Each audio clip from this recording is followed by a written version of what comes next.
Hello everyone, I'm Brian. Today I'm reacting to Lessons from a Pencil Part 3 and 4 by Gaur Gopal Das.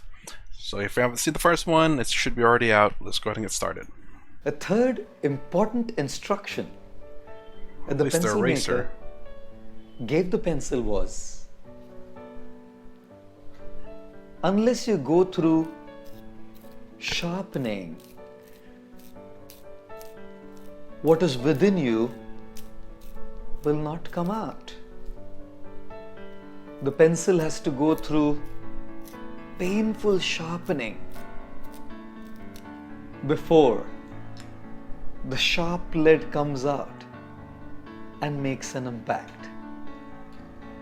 Ladies and gentlemen, similarly in life, unless we go through painful sharpening, the best things within will never come out.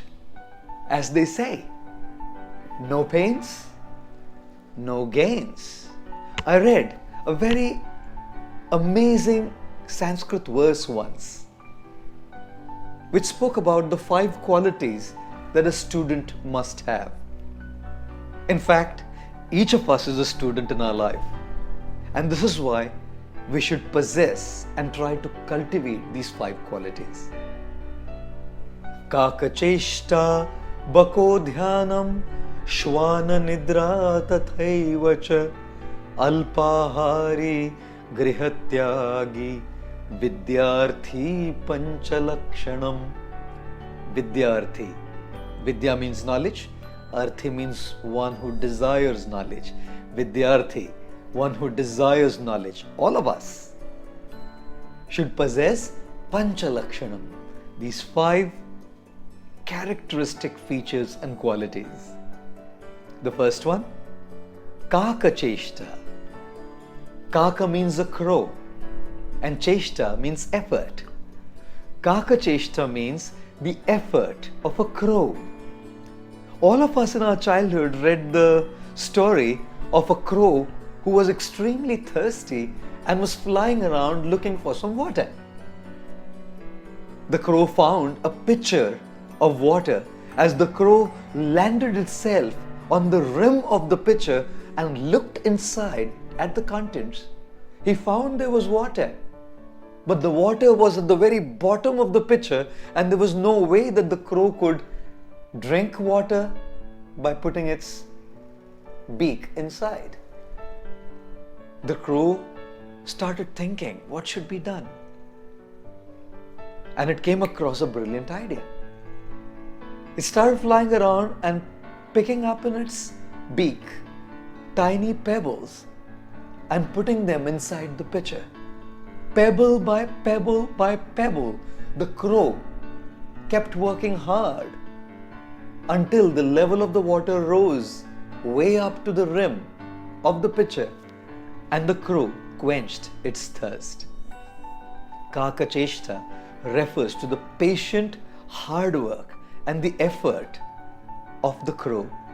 Yes, ladies and gentlemen, if we have to work on our lives, if we have to truly bring what is within outside, we have to go through some painful sharpening of Kakacheshta, hard work. And don't they say that the only place where success comes before work is in the dictionary? That's because S comes before W. The second. Sorry, before going on to that, that's a thing I think is kind of missing in, I'd say, in some aspects of American, not necessarily American life, but certain American people. But I have a feeling this is something that just ends up being a, how do I say, something that just so happens to arise from a developed city or country, because things become so easy and so abundant and so available that there's no struggles in life. And when you don't have to put in hard work or patience because everything's like that, everything's quick, everything is easy, and everything's available, and no hard work is needed, that that is something that's lacking. Again, not all Americans. It tends to be in probably metropolitan areas. There's different kinds of hard work, but I guess it's a little bit different. And I think this is something to deal with metropolitan areas. There tends to be probably more fit there. There may be more people, but the fact that there's a lot more things easily comes in those areas. Quality of a vidyarthi is Bakodhyanam. Bakodhyanam means the focus, the intense focus of a crane. When one looks at the crane, standing on one leg, completely focused into the waters, the crane with one pointed attention is looking at the waters as the fishes are swimming inside the waters. The crane will allow the small fish to swim around and not be satisfied with them. It'll allow the small fishes to go around and swim around. The crane will focus and wait for the big fish to come. If the crane settles with the small fish, it'll lose the big fish. And if the crane wants the big fish, it has to allow the small fish to pass by and go around. Similarly in life, when we want to focus on what is important, we should allow the small things to pass by. We shouldn't be distracted by the little things. Sometimes there'll be interpersonal issues and conflicts. Sometimes there'll be some health crises. Sometimes there might be a financial crisis. So many things keep happening in life. Let the small things pass by and focus. This also kind of, in my opinion, deals into being patient as well. For instead of constantly trying to reward yourself in little tiny things, but instead holding back and waiting, saving, and then getting a big payout at the end. So kind of like how the crane could eat the smaller fish, but the small fish are not satiating even though they'll satisfy for a little tiny bit. But if the crane is patient and lets all the small fish go by, and then the big fish gets comfortable, will come and start swimming by too, and then there's the payoff. The patience of the crane letting the enticing small fish go by now gets a reward at the end. That what it also reminds me of too. On what's important. The third quality of a student or a vidyarthi is Shwana Nidra. Shwana means a dog and Nidra means sleep. Shwana Nidra means the sleep of a dog, or to be more precise, the alertness of a dog. All of us have seen actually, when a dog is sleeping, although the eyes are closed, the dog is very alert to the surroundings around it. Even if there's a little sound, or even if someone just walks in very, very slowly, the dog will immediately open its eyes. All those who want knowledge in their lives and want to pursue something that's meaningful in life have to practice the quality of alertness. Although we may be eyes closed doing, not literally, but doing what we are doing in our lives, we shouldn't miss out on being alert to the world around us. There's a lot to learn in the world, from people, from objects, from situations, from surroundings. We'll only learn when we are alert. I guess the way I interpreted that then after he rephrased it is the fact that, most of us go through our lives just doing the same thing over and over and over again, so mundane that nothing changes. But because we're just going from point A to point B, and from point B back to point A, and just unaware of the beauty or the things going on around us. The fourth quality that a vidyarthi must possess is Alpahari. Ahar in Sanskrit means food, and Alpa means less. So literally, Alpahari means that a vidyarthi or one seeking knowledge should eat less.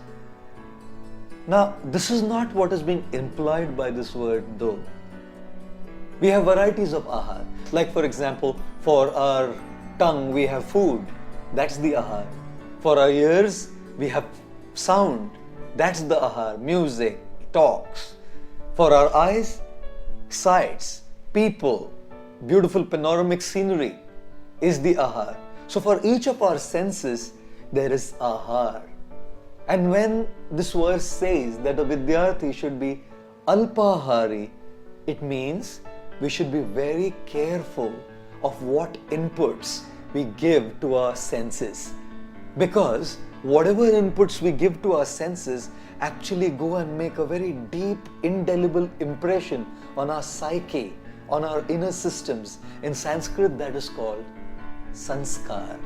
Sanskar means that indelible impression that sensory inputs leave on our minds. I'll tell you, we give so many inputs through our senses and they leave a very indelible mark, sometimes unerasable mark on our consciousness and our minds. Therefore, when we talk about alpahari, it means we should be very careful to choose those sensory inputs which are of value and those things that we want our mind space to be filled with. Do not subject yourselves to unwanted things in the world around which will go and occupy your precious mind space, which should not be taken by unwanted, less valuable and less priority things. Your mind space is meant and reserved for the most important and valuable things. The fifth thing, or the fifth... Well, real quick. So the third and the fourth one definitely gotta, I guess, have to have a balance, because to be aware of everything, you're taking in a lot of sensory input, sound, touch, smell, and your sight. And I don't know about taste though. It'd be kind of weird. You're walking around with your tongue out, tasting the air. You're not a a serpent.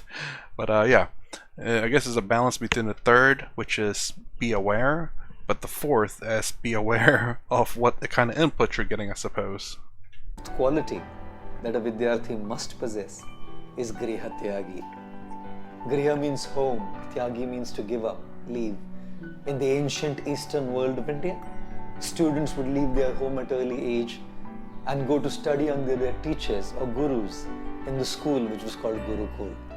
Griha tyagi means leaving home to go in pursuit of knowledge. In its real implied sense, griha tyagi doesn't mean leaving home. It means leaving our comfort zone.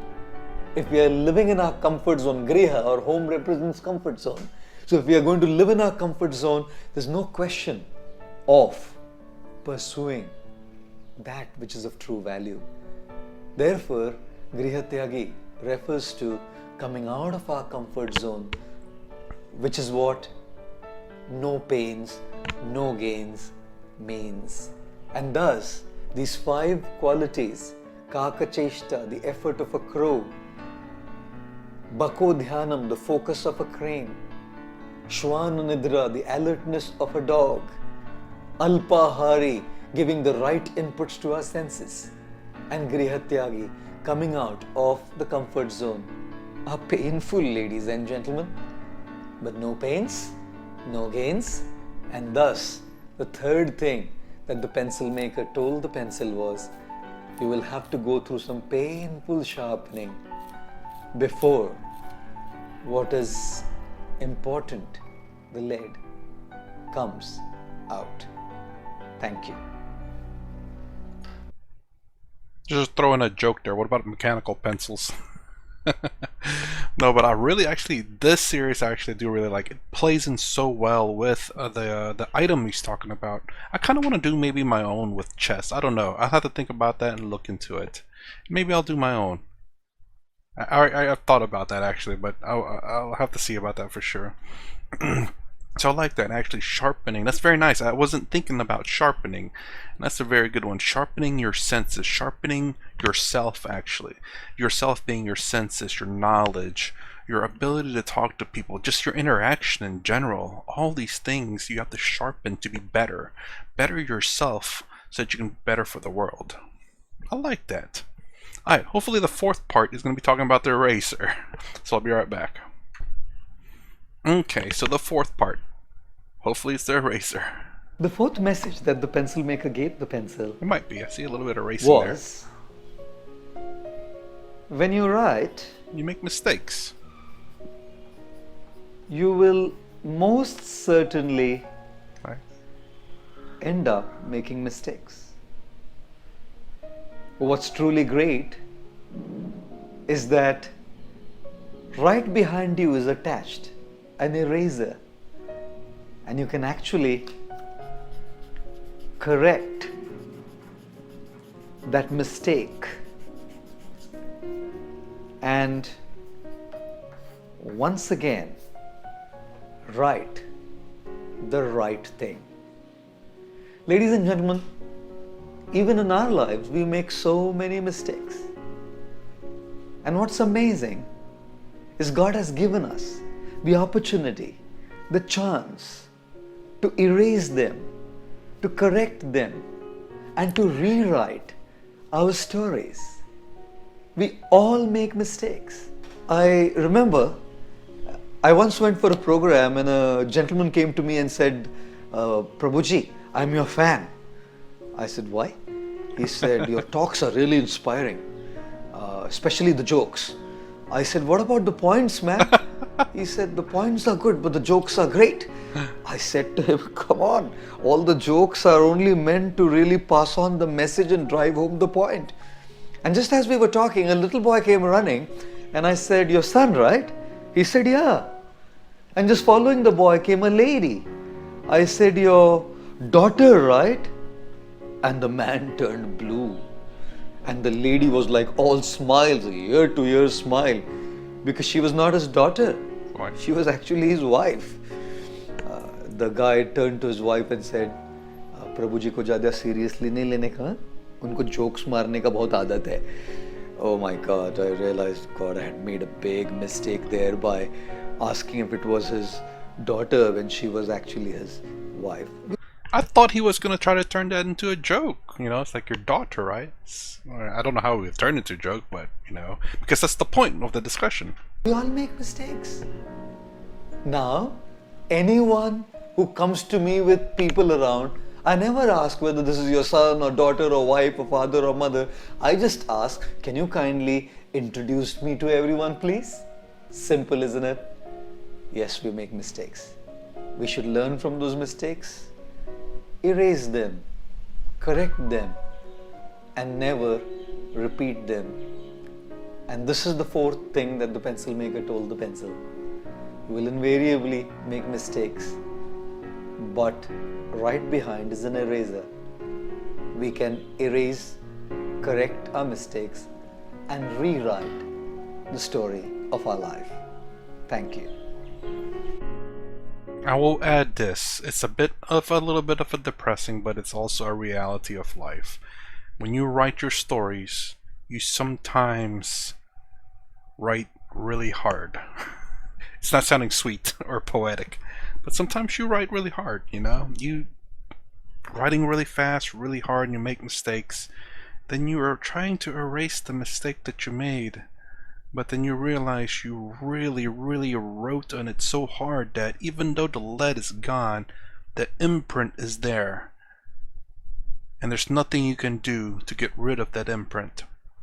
And sometimes that imprint, well, it leaves a mark, obviously, because of the imprint. But you get my point. And that is something that an eraser can never erase. So you could say you could tread lightly. But yes, be careful with life. Don't live life in fear. As long as you're genuine, hopefully you'll have genuine people around you. Because I do believe in genuineness. I don't know what the right word for it is. Genuine people. You know, when you have people that you can be open and honest with, no mistake is unerasable. But when you lie, you're deceitful people, those are mistakes that are written so hard that they are quite difficult to remove. It's not as poetic as he put it, but it's the realities of life and more of a cautionary tale. I do believe in everything he says, but also it's it's all inspirational for sure, but we also have to look at the kind of the harsh realities I want to throw in there, because obviously life isn't always all so great, but we can understand the bad things in life.